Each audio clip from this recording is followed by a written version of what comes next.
The first level to success in life, listen to me, the very first level is you seeing it like it's clear to you. You know exactly what you want. You know exactly when you want it. You know exactly what it tastes like. You know what it looks like. You know what it smells like. Before you really blow up, and you get success, you literally have it in the palm of your hand without having it. You gotta know what it looks like, tastes like, feel like, because you don't, you're gonna compromise. And your problem is you're not intentional and deliberate. You wake up on Monday and you might be strong, but by Wednesday, are you hearing what I'm telling you? You're not intentional and deliberate. You are hoping that the best is gonna happen to you, and the best never happens to you. You gotta be intentional and deliberate, whether you're making money or not making money. You gotta decide that you're gonna do something, and you gotta do it every Monday, every Tuesday, every Wednesday, every Thursday. The problem with some of you in this room, you're not intentional and deliberate. You're a good person that just hopes the good stuff is gonna happen to you. It has everything to do with what time you wake up. It has everything to do with how you eat. It has everything to do with how you work out, how you prepare. It has every single thing to do with how you think. And when you want it as bad as you want to breathe, says, I'm willing to make any sacrifice. I'm willing to go through any pain. I'm willing to go through any suffering. I'm willing to go through whatever it takes. So when I get in there and it's me and him one-on-one, that I guarantee you at the end of it, I won't be the one that surrendered. In order to have unbelievable choice and options in your life, in your pursuit of your dream, you must eliminate them. You must shrink your focus down to one thing, one business, one focus at one time, and master it and get great at it for an extended period of time. The irony of life is that the more you shrink your options in pursuit of your dream, the more it'll open them up in your life later. What are the things that are stealing your focus? Who are the people that are stealing your focus? And begin to eliminate these distractions.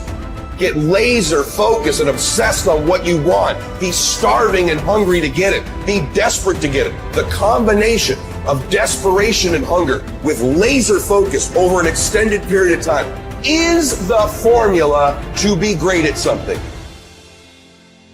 And you've got to be so relentless, regardless of what comes down the pipe, that you're always looking for a way to get over, always looking for a way that you can break through, always looking for a way that you can win, always looking for a way that you can strike a telling blow. But you got to understand, you can always get a little bit better. You can always excel a little bit more. You can always push it a little further. You can always climb a little bit higher. You can always better your best. You can always go beyond anything that you have ever done. And so all you're looking for are new breakthroughs through practice and practice. You'll get better and better. And when you know what you want, you will do anything it takes to get it.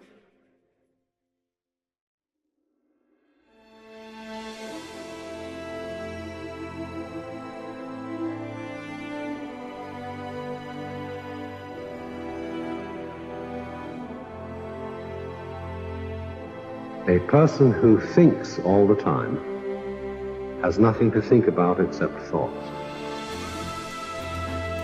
So he loses touch with reality and lives in a world of illusions. We are so tied up in our minds that we've lost our senses. Time to wake up. What is reality?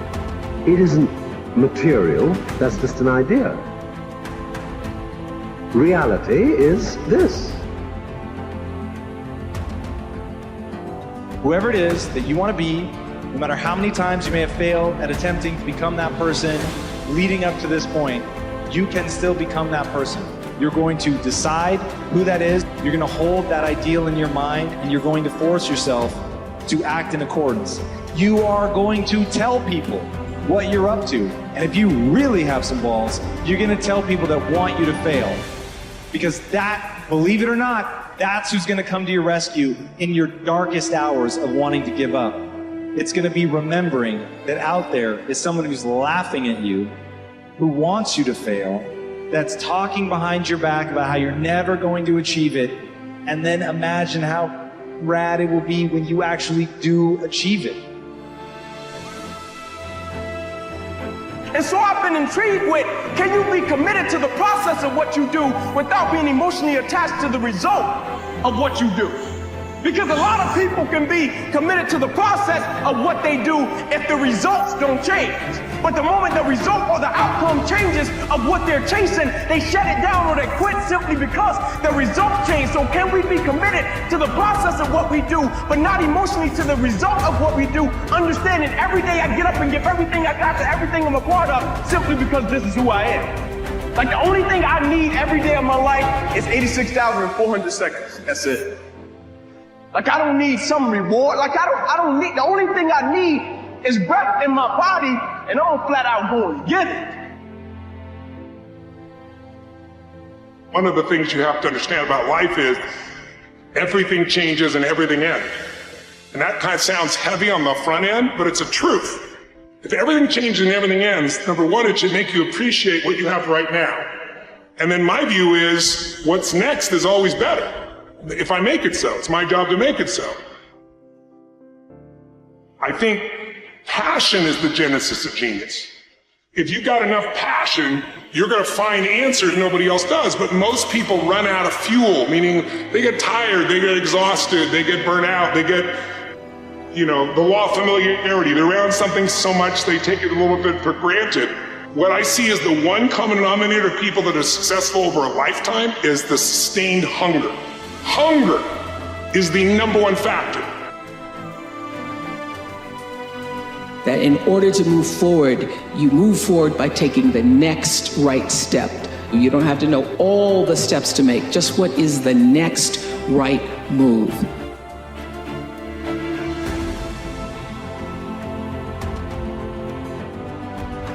I want to recommend that you take just 1 hour a day, 5 days a week, and devote this hour to exercising your mind.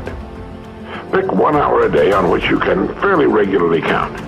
And during this hour every day, take a completely blank sheet of paper. At the top of the page, write your present primary goal, clearly, simply. Then, since our future depends upon the way in which we handle our work, write down as many ideas as you can for improving that which you now do. Try to think of 20 possible ways in which the activity that fills your day can be improved.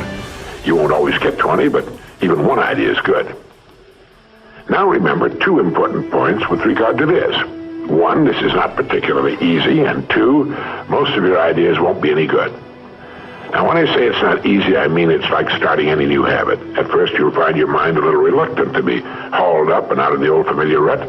But as you think about your work and ways in which it might be improved, write down every idea that pops into your mind, no matter how absurd it might seem. Let me tell you what will happen. Some of your ideas will be good and worth testing. The most important thing this extra hour accomplishes, however, is that it deeply embeds your goal into your subconscious mind, starts the whole vital machinery working. And 20 ideas a day, if you can come up with that many, total 100 a week, even if you don't think on weekends. An hour a day, 5 days a week, totals 260 hours a year, and still leaves you 3,740 hours of free leisure time. Now this means you'll be thinking about your goal and ways of improving your performance, increasing your service, 6.5 full extra working weeks a year. 6.5 40-hour weeks devoted to thinking and planning. Can you see how easy it is to rise above the so-called competition? And will still leave you with 15 hours a day to spend as you please. Starting each day thinking, you'll find that your mind will continue to work all day long. You'll find that at odd moments, when you least expect it, really great ideas will begin to pop into your mind. And when they do, write them down as soon as you can.